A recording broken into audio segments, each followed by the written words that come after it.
వెన్నెల్లో ఆడపిల్లలా నిన్ను తలుచుకుంది ఈడే చెల్లియో చల్లకో ప్రేమనే అందుకో నూటికో కోటికో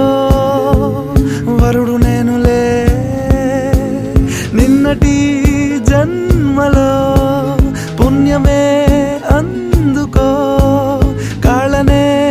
అద్దుకో వధువుగానే మారిపోవే